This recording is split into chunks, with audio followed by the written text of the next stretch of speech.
ஒரு நிமிஷம் நான் சொல்ற விஷயத்த கொஞ்சம் யோசிச்சு கற்பனை பண்ணி பாருங்க. நாளைக்கு காலையில நீங்க எந்திரிக்கிறப்ப நியூஸ் பேப்பர்ல இல்ல சோசியல் மீடியால எல்லா இடங்களையும் ஒரு ஹெட்லைன்ஸ் எப்படி வருது அப்படின்னா, இனிமேல் பெட்ரோல் விலை அப்படிங்கிறது 108ல இருந்து பாதியா குறைக்கப்படுது. இந்தியாவிற்கு தேவையான பெட்ரோல் இந்தியாவிலேயே பாத்தீங்கன்னா எஸ் எடுக்கலாம். என்னைய இந்தியாவிலேருந்து நம்ம எடுக்கிறதால இப்ப நம்ம பயன்படுத்திட்டு இருக்கிற எல்லா கேட்ஜெட்ஸ், எல்லா எலக்ட்ரானிக் ஐட்டம்ஸ், உங்களுடைய பேசிக் நீட்ஸ், உணவு, உடுத்த உடை, இருக்க இருப்பிடம், எல்லா விஷயங்களுமே பாத்தீங்கன்னா பெட்ரோல் அப்படிங்கிற ஒரு விஷயம் அதனுடைய விலை அப்படிங்கிறது கம்மியாகிற பட்சத்தில் எல்லாமே பாத்தீங்கன்னா பாதி விலையா கம்மியாக போகுது. இந்தியாவே ஒரு மீடியேட்டரா வச்சுதான் வந்து பாத்தீங்கன்னா இனிமே உலக நாடுகள் எல்லாமே பாத்தீங்கன்னா பெட்ரோல் வர்த்தகம் மற்ற விஷயங்கள் எல்லாம் பண்ண போறாங்க அப்படிங்கிற ஒரு நியூஸ் வந்தா எப்படி இருக்கும் அப்படின்னு தான் ஒரு கற்பனை இல்லை, நடக்கிறதுக்கான வாய்ப்பு இருக்கு கொஞ்சம். ஸோ அதை பத்தி தான் இந்த வீடியோ.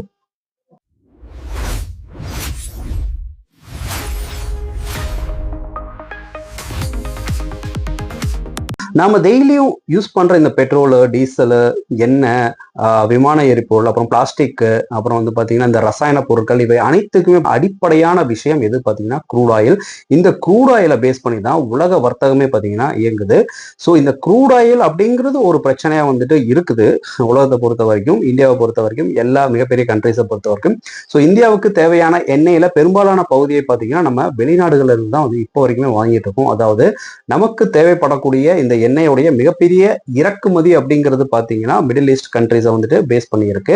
ஸோ இதுக்காக பாத்தீங்கன்னா கிட்டத்தட்ட ஆண்டுதோறுமே லட்சக்கணக்கான கோடி ரூபாய்க்கான வர்த்தகம், அதாவது இம்போர்ட் அண்ட் எக்ஸ்போர்ட் பிசினஸ் நடக்குது. அதுல பெரும்பான்மையான பகுதி பாத்தீங்கன்னா இந்தியாவில இருந்து மிடில் ஈஸ்ட் கண்ட்ரிக்கு வந்துட்டு நம்ம டாக்ஸா வந்துட்டு கொடுத்துட்டு இருக்கோம். ஸோ ஒரு நாட்டில் இந்த பெட்ரோல் அப்படிங்கிறது வந்துட்டு மிகப்பெரிய ஒரு ரோலை வந்துட்டு பிளே பண்ணுது. அண்ட் பொருளாதாரத்திலையும் பார்த்தீங்கன்னா இது ஒரு மிகப்பெரிய ஒரு சுமையா இருக்குது.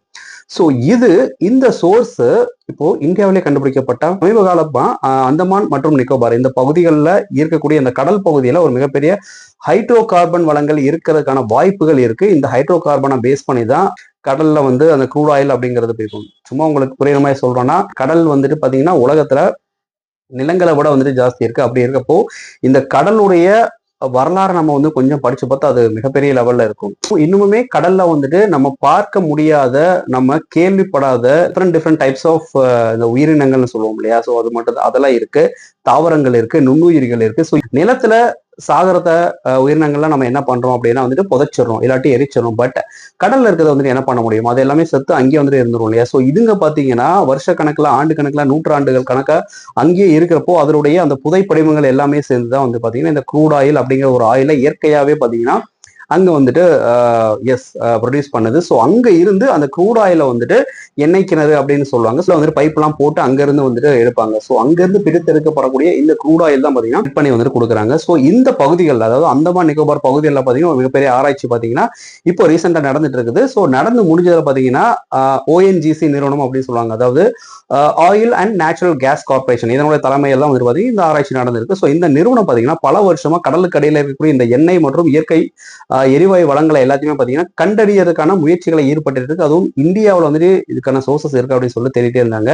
ஸோ புவியியல் வரலாறு இது எல்லாத்தையும் வந்து அடிப்படையா வச்சு வந்து பாத்தீங்கன்னா பல ஆராய்ச்சிகள் கடலுக்கு அடியில வந்துட்டு இந்த நிறுவனத்தின் கீழே வந்து பாத்தீங்கன்னா நடந்துட்டு இருக்கு. ஸோ அந்தமான் பகுதி வந்து பாத்தீங்கன்னா எதிர்காலத்துல இந்தியாவுடைய மிகப்பெரிய எண்ணெய் கிணறு இல்ல எண்ணெய் மண்டலமா செயல்படுறதுக்கான வாய்ப்பு ஜாஸ்தி இருக்கு அப்படிங்கிற மாதிரி இவங்களுடைய ஆய்வறிக்கை அப்படிங்கிறது வந்துட்டு இருக்கு. ஸோ இது கண்டுபிடிக்கப்பட்டாச்சு. இது பொருளாதாரத்துல எப்படிப்பட்ட தாக்கங்கள் இன் ஃபியூச்சர்ல ஏற்படுத்தும் அப்படின்னா வந்து இந்தியாவுடைய மொத்த இறக்குமதியில பாத்தீங்கன்னா சுமார் 30 to 35% வரை பெட்ரோல் பொருட்கள் தொடர்புடைய செலவுகள் இருப்பதாக பல பொருளாதார ஆய்வுகள் பாத்தீங்கன்னா சொல்லுது. அதாவது நம்ம எண்ணெயை வாங்குவதற்கு மிகப்பெரிய தொகையை வந்துட்டு செலவழிக்கிறோம். ஸோ இப்போ அந்தமான் கடல்ல வந்துட்டு மிகப்பெரிய அளவுல எண்ணெய் கிணறு தோண்டப்பட்டு அங்க கிடைக்கும் பட்சத்துல பாத்தீங்கன்னா இறக்குமதி அப்படிங்கிறது குறையறதுக்கான வாய்ப்பு இருக்கு. வெளிநாடுகள்ல இருந்து இங்க வாங்கக்கூடிய எண்ணெய் அளவுமே பாத்தீங்கன்னா குறையும். அப்புறம் பாத்தீங்கன்னா டாலர் செலவு வந்துட்டு குறையறதுக்கான வாய்ப்பு இருக்கு. இப்போ இந்த எண்ணெய் வாங்குறது பாத்தீங்கன்னா இந்தியா செலவிடும் வெளிநாட்டு டாலர் கம்பேர் பண்றப்ப பாத்தீங்கன்னா கம்மியாயிரும். அப்படி கம்மியாகிற பட்சத்துல வந்து நம்ம அவங்களுக்கு கொடுக்க வேண்டிய டாக்ஸும் அவங்க நமக்கு பே பண்ண வேண்டிய அந்த இந்தியன் ருப்பியோட வேல்யூ பாத்தீங்கன்னா ஜாஸ்தியாகும். அடுத்து பாத்தீங்கன்னா எரிசக்தி பாதுகாப்பு அதிகரிக்கும் அப்படிங்கிற மாதிரி சொல்றாங்க. அதாவது வெளிநாடுகள்ல போரு, அரசியல் பிரச்சனை இப்ப நடந்துட்டு இருக்கு இல்லையா? ஈரான், அமெரிக்கா, வேர்ல்டு வார், இந்த விஷயங்கள் நடந்திருக்கு. அவங்க எதுக்கு வந்து சண்டை போட்டுட்டு இருக்காங்கன்னா எஸ் இந்த பெட்ரோல் விஷயத்துக்காக தான். ஸோ இந்த மாதிரி விஷயங்கள் இந்த மாதிரி தட்டுப்பாடு எரிசக்தி இதெல்லாம் வந்துட்டு பின்னாடி ஏற்பதற்கான வாய்ப்பு ரொம்ப கம்மியா இருக்கும். அண்ட் போர் காலத்துல ஃபியூச்சர்ல என்ன வேணாலும் நடக்கலாம் இல்லையா? ஸோ இந்த போர்க்காலத்துல இந்த மாதிரி விஷயங்கள் எல்லாத்தையுமே தவிர்த்துட்டு நம்ம நாட்டிலே அந்த சோர்ஸ் இருக்கப்ப நம்ம எதுக்கு வந்துட்டு வெளிநாடை வந்துட்டு சார்ந்திருக்கணும் அப்படிங்கறதுக்கான வாய்ப்பு வந்துட்டு ஜாஸ்தி இருக்கும். இது மட்டும் இல்லாம பல விதமான இந்த வேலை வாய்ப்புகள் உருவாவதற்கான வாய்ப்பு இருக்கு அப்படிங்கிற மாதிரி சொல்றாங்க. இப்போ எக்ஸாம்பிள், ஒரு எண்ணெய் கிணறு வந்துட்டு இப்ப கண்டுபிடிக்கப்படுது. இப்ப நம்ம சொன்ன மாதிரி இப்ப அந்தமான்லயே வந்துட்டு ஒரு எண்ணெய் கிணறு வந்து கண்டுபிடிச்சிட்டாங்க அப்படின்னா அதை உற்பத்தி செய்யறதுக்கு, பாதுகாப்பு செய்யறதுக்கு, கடல்ல இருந்து கரைக்கு கொண்டு வர்றதுக்கு, சுத்திகரிக்கிறதுக்கு, அதை சேமிச்சு வைக்கிறதுக்கு, புதிய புதிய துறைமுகங்கள் அதாவது ஹார்பர்ஸ் எல்லாம் வந்துட்டு அமைக்கிறதுக்கு ஆயிரக்கணக்கான பணியாளர்கள் எல்லாருமே வந்துட்டு தேவைப்படுவாங்க. அதாவது நேரடி வாய்ப்புகள், வேலை வாய்ப்புகள் மற்றும் மறைமுகமான வேலை வாய்ப்புகள். நேரடி வேலை வாய்ப்புகளுக்கு கீழே பாத்தீங்கன்னா இதை கவர்மெண்ட் எடுத்து நடத்துது அப்படிங்கிற பட்சத்துல பாத்தீங்கன்னா இன்ஜினியர்ஸ், அப்புறம் இந்த புவியியல் நிபுணர்கள் சொல்லுவாங்க. அதாவது ஜியோகிராபிக்கல் அந்த விஷயத்தெல்லாம் வந்து ஸ்கேல் பண்ணி யார் யாரெல்லாம் எந்தெந்த டைம்ல கடல்ல இறங்கி இது மாதிரி டைம்ல எல்லாம் பண்ணுங்க அப்படிங்கிறதுக்கான டெக்னிக்கல் ஸ்பெஷலிஸ்ட் எல்லாமே வந்து நியமிக்கப்படலாம். அப்புறம் பாத்தீங்கன்னா ப்ரொடெக்ஷனுக்கு வந்துட்டு யார் யாரெல்லாம் மிலிட்டரியில இருந்து ஆட்கள் இருக்கலாம், இந்த மாதிரி பாதுகாப்பு வல்லுநர்கள், பாதுகாப்பு பணியாளர்கள் எல்லாம் வந்துட்டு பாத்தீங்கன்னா இதுல வந்துட்டு கனெக்ஷன்ல வருவாங்க. மறைமுக வேலை வாய்ப்புகள் நீங்க பாத்தீங்கன்னா வந்துட்டு அந்த இடத்துக்கு போய் சேர்றதுக்கு போக்குவரத்து வசதி வேணும்ல. ஸோ இந்த போக்குவரத்து வசதி, கட்டுமான வசதி, மெயினா லாஜிஸ்டிக் பிசினஸ். இந்த லாஜிஸ்டிக் பிசினஸ் வந்துட்டு பேக் எண்ட்ல டெக்னிக்கல் வைஸ் ஒர்க் பண்றதுக்கு பாத்தீங்கன்னா ஒரு இன்ஜினியர்ஸ், அதை இது பண்றதுக்கு அந்த பிசினஸ் ரன் பண்றதுக்கு ஒரு மிகப்பெரிய ஒரு ஆஃபீஸ், இது எல்லாமே பாத்தீங்கன்னா ஸோ நேரடியாவோ மறைமுகமாவோ ஒரு எண்ணெய் கிணறு கண்டுபிடிக்கப்பட்டால் பல துறைகள்ல வந்து பாத்தீங்கன்னா வேலை வாய்ப்புகள் உருவாவதற்கான வாய்ப்பு ஜாஸ்தி இருக்கு அப்படிங்கிற மாதிரி அவங்க சொல்றாங்க. ஸோ இது மட்டும் இல்லாம அந்தமான் தீவுகளுடைய வளர்ச்சி எப்படி இருக்கும் அப்படின்னா, இப்போ அந்தமான் தீவு அப்படிங்கிறது பாத்தீங்கன்னா ஒரு சாதாரண சுற்றுலா தலமா வந்துட்டு இருக்கு. பட் இந்த எண்ணெய் கிணறு அப்படிங்கிறது கண்டுபிடிக்கப்பட்டால் அந்த இடம் அப்படிங்கிறது ஒரு சர்டைன் பாயிண்ட் வரைக்கும் தான் வந்து பாத்தீங்கன்னா இந்த சுற்றுலாத்துறையா இருக்குமே தவிர ஒரு சர்டைன் பாயிண்ட்டுக்கு மேல அரசால் பாதுகாக்கப்பட்ட பகுதியாக அறிவிக்கப்படும். அதுக்கு தாண்டி வந்துட்டு யாரும் உள்ள போகாது அப்படிங்கிற மாதிரி இருக்கும். ட்ரோன் கூட பறக்கக்கூடாது அப்படிங்கிற மாதிரி ஸ்ட்ரிக்ட் ரெஸ்ட்ரிக்ஷன் வர்றதுக்கான வாய்ப்பு இருக்கும். ஆனா இந்த எண்ணெய் மற்றும் எரிவாயு உற்பத்தி தொடங்கிருச்சு அப்படிங்கிற பட்சத்துல பாத்தீங்கன்னா நம்ம ஆல்ரெடி பேசின மாதிரி புதிய சாலைகள், ரோடு வசதி, துறைமுகங்கள், மின் வசதிகள், அப்புறம் பாத்தீங்கன்னா அந்த அங்க ஒர்க் பண்ற எம்ப்ளாயிஸ் இவங்க எல்லாம் பாத்தீங்கன்னா இருக்கிறதுக்கு வந்துட்டு ஒரு குவார்டர்ஸ் மாதிரி ஒன்று கட்டி கொடுக்கலாம். அந்த குவார்டர்ஸ் கட்டி கொடுத்தா அவங்க பசங்களை படிக்க வைக்கிறதுக்கு ஸ்கூலு, காலேஜ், மற்ற வசதிகள், ஸோ அந்த கவர்மெண்ட் எம்ப்ளாயிஸ் மட்டும் ஸ்டே பண்றதுக்கு மற்ற வசதிகள் அதெல்லாம் வந்து பாத்தீங்கன்னா நடக்கும். அப்புறம் இது இல்லாம பாத்தீங்கன்னா அந்த ஏரியாவே டெவலப் ஆகும்.